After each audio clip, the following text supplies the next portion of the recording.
Hello, Light on Path team. I hope you've been doing okay and taking care of yourselves and your families during this difficult time.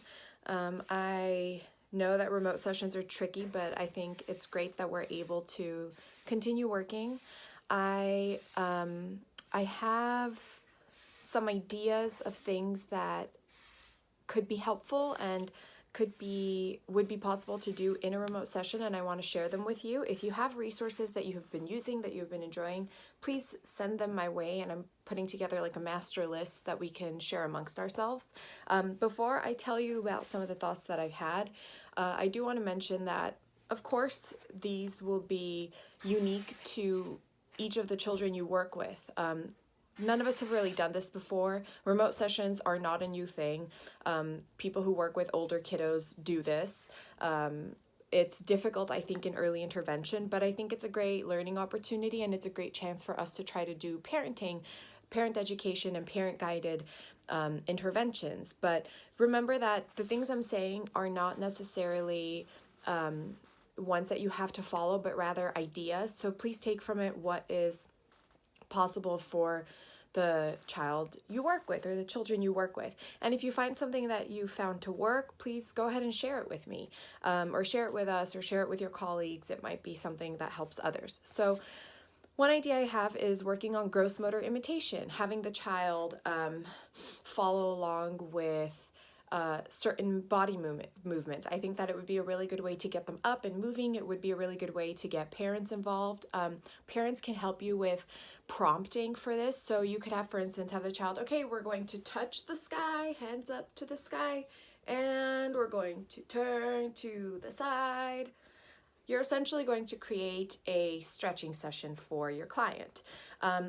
You can have them touch their toes and do like cross lateral movements, and you can have the parent help you guide the child in doing the movement. But more important, while you want to work on the goal of them doing it correctly, more important than that, I think, is that they're simply following along and engaging with you. Another idea is listener responding. So this is receptive language skills. You're going to work on things like following directions. Again, remember that if your child does not know how to follow directions, if they don't yet follow simple directions, you're going to have to just keep this in mind and gauge this. So if you have a child who's working on two-step directions, you can cater that to a virtual session. It could be things like clap your hands. Where's your nose? Touch your nose. Look, I have a nose. My nose is here.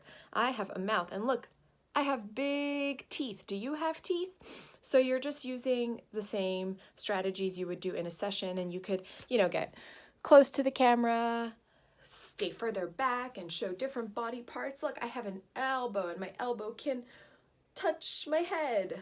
I don't know. I mean, it really can be anything, but just the idea of being creative with the same targets you normally might do. If you're working on two-step directions, you can let the parent know beforehand to put aside a certain number of activities. Let's say have a little doll. I'm literally just picking up things that are right next to me, so of course cater this, but I'm just picking up random things. Let's say I have my parent have a few toys. I have a ball of yarn and a little doll with me, and I could have the parent the day before let them know, or a little bit before, to put some items aside, some toys, and then you can have the child follow two-step directions. You could have them get the doll and show it to me, and you can have the parent try to guide that as well. It might not be intuitive for the child to follow those directions, so just have the parent involved in what you want it to look like. But you could work on those same goals that you normally would. You can even have the child follow a direction of, can you go get your shoes from the room and come show the camera? And of course, make sure with the parent if they're okay with the child going and bringing something else from the room, but I think that that's something else that can be catered to remote sessions. Let's see. You could have the child show you their toys, have them take you around the room and say, okay, show me your toys. And again, this will be relevant for certain clients and not others, but again, take from this what is applicable to you. You could have them go around and essentially you'll have them do what I'm about to do right now, which is, look, Nara, I have a doll. And then you as the specialist could ask them questions such as, what color is your doll? Or, wow, cool, I like how your doll has yellow. And ask them to show you different parts. Maybe if they're showing you this, you could ask them questions about it, such as, wow, I see yellow. Can you show me the yellow or touch the yellow? You can work on skills like that. Another idea I had was, I, as a specialist, could take pictures of, let's say, 5 toys that I'm going to work with during the session. Let's say I have the doll, a ball, a block, a magnetile, and a crayon. Take pictures of those, send it to the parents. If the parent is able to, have them print it out and cut it out so that you have picture cards that are the exact toys that you as the specialist are going to use in your remote session. And then you can do something like this. You can have them say, look, I have the doll. Where's your doll picture? And they would be able to pick up their picture card that resembles your toy and show it to you. And of course, this can be guided by the parents so that they're able to understand the concept. This is not going to be necessarily intuitive for some children, so have the parent work on it with you. But this could be a way for, if you're holding it here, you can tell the parent, okay, Mom, have Johnny show me this one.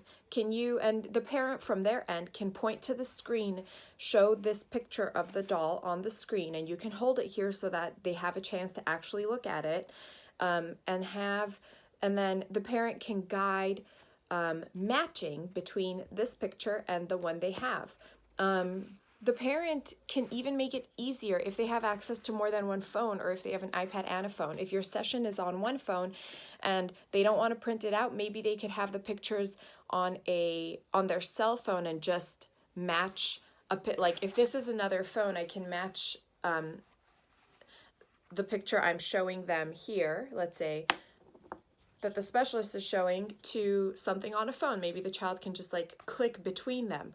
Or maybe you could just send them a PDF of like 5 pictures, or just a Word document of 5 pictures, and they can just print out one sheet of all of them. Just something that can be simple. And if this isn't something that the parent is going to be able to do, then don't use it, I think this applies to regular sessions as well. Cater this to what your specialist, or what your client is going to be able to do, and what the family is going to be able to do. Let's see.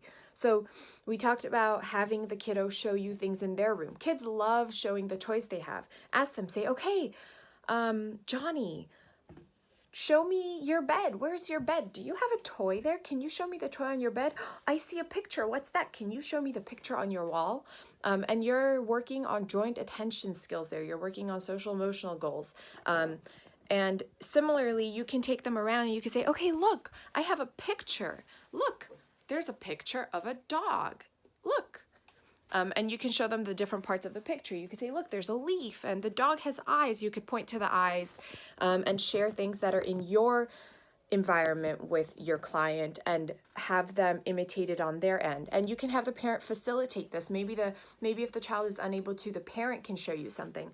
If you have something like this and you hold it up, you can have the parent on the other end ask the child questions such as, wow, look, Nara has a doll.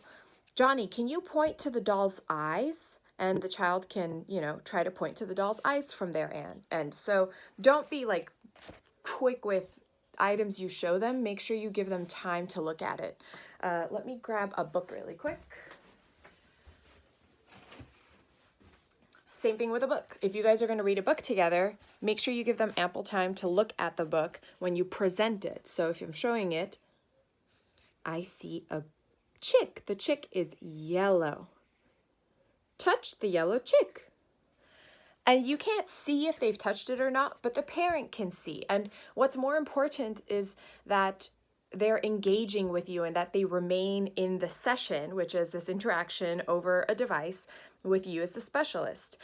So parents are going to be super important in doing this. One other thing to remember is that some children, if you have a child who is nonverbal, who isn't as, who you typically are a lot more involved with, and it might be difficult to do some of these things, but I think you just have to take it on a case-by-case basis and gauge what they're able to do. This is a chance for all of us to learn and figure out new tools and activities and things we can do, and some might work and some might not. But I think all of our kiddos and we ourselves as specialists are so unique that it's going to be important to take it on a case-by-case basis. So something else you can do is involve siblings and do turn-taking activities, and you can do that pretty much with anything. But let's say you can do turn-taking with body part identification. Let's say I have myself, a sibling, or myself and then my client and a sibling on the other end. I can tell them, okay, I'm going to go first, and we're going to play with Johnny and Johnny's brother George.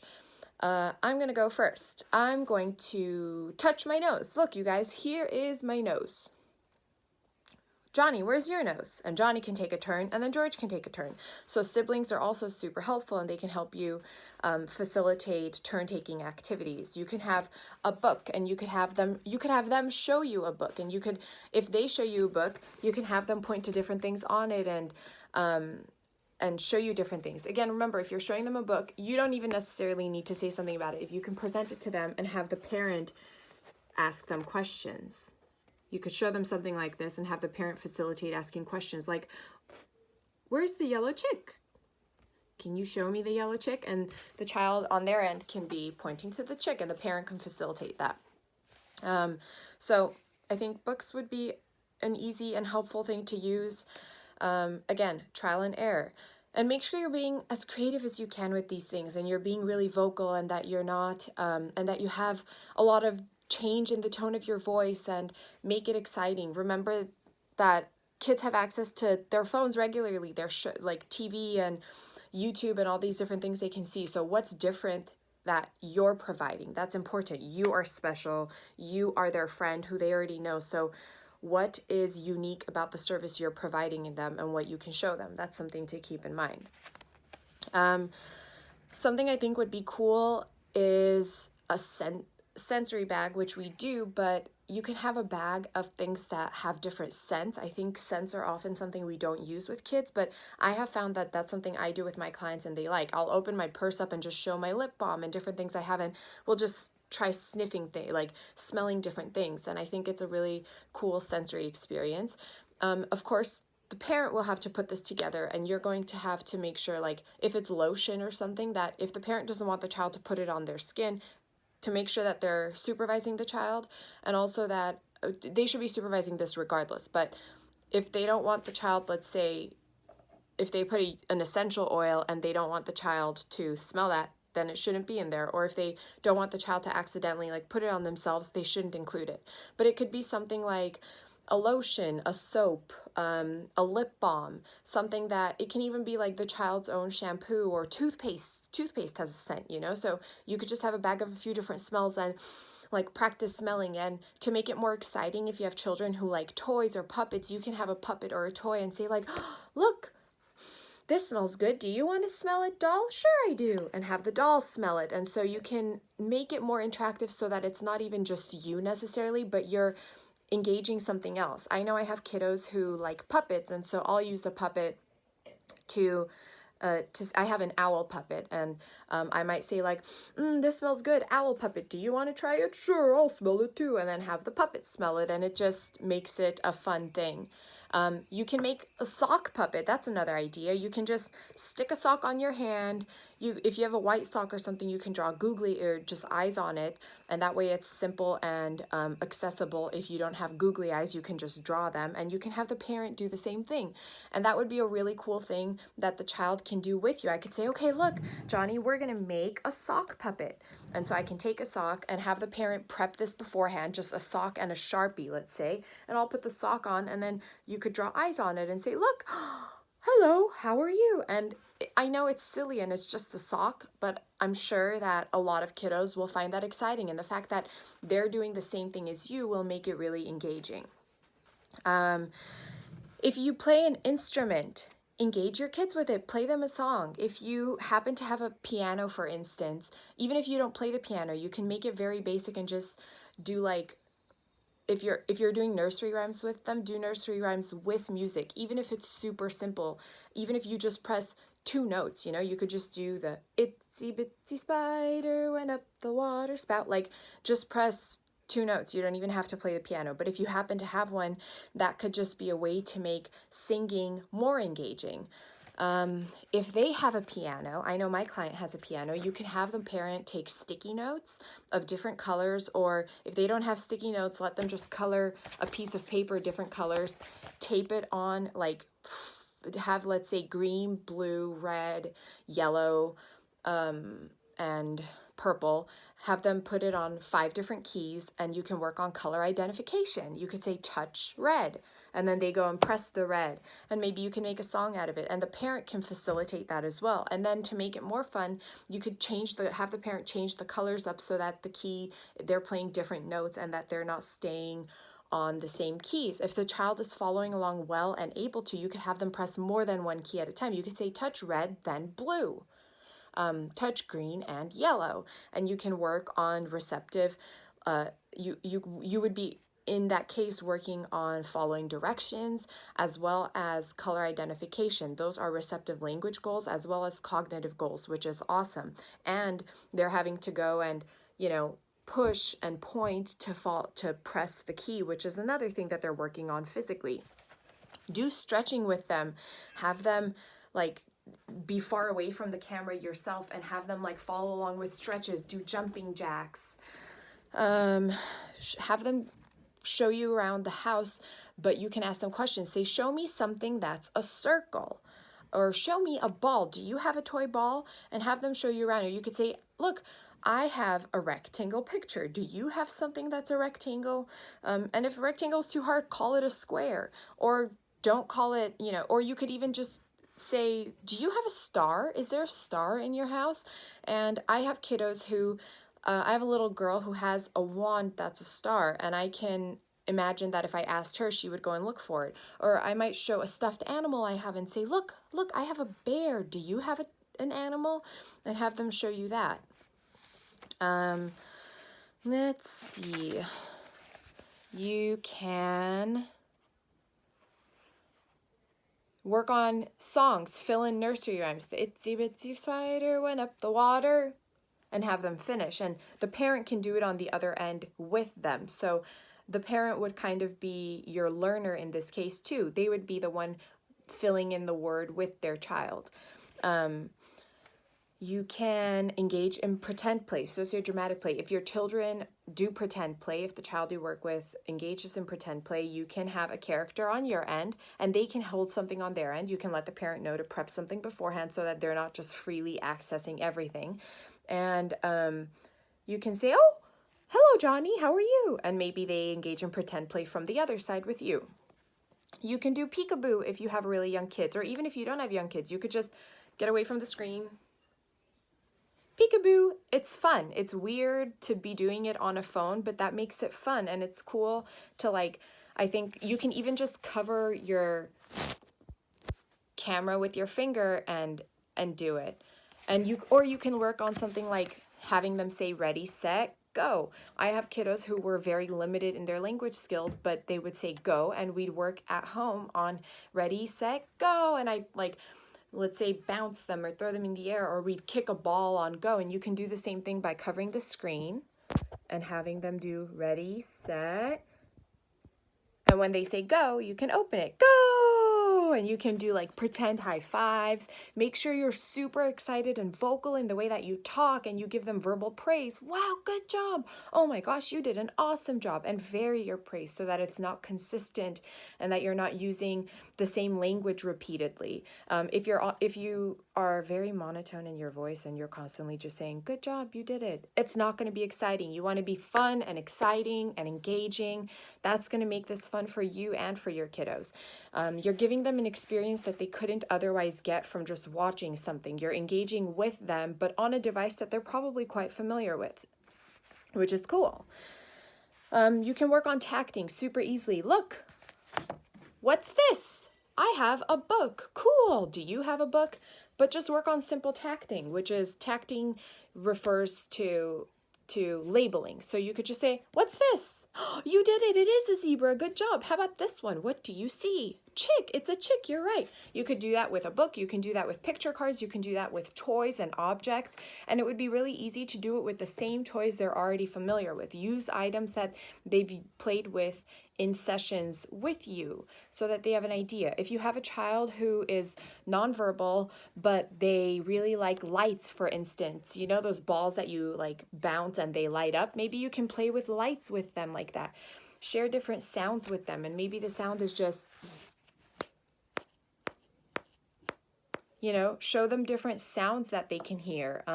Maybe you take a pot and pan and bang it and have them do the same on their end. Model after your behavior. Modeling is another great thing that you can do. Let's see. You can, like I was saying, we could read books aloud, have them ask questions, the parent, and give them time again for the parent to ask them questions about the book you're looking at, holding it close, giving them a chance to respond. Imitate facial expressions. That is a goal in Hawaii, and it's a really important goal. Have them imitate facial expressions that you make. You could say, look, I have a tongue. I can stick my tongue out. Can you do the same? And like, raise your eyebrows, bring them back down. Just make funny faces and have them like follow along. That's an important skill for them to be able to do. You can do body part identification. What's this? Good job. It is my nose. Do you have a nose? What are these? I have, what are these? My fingers, you know, show them, ask them to point to their own body parts.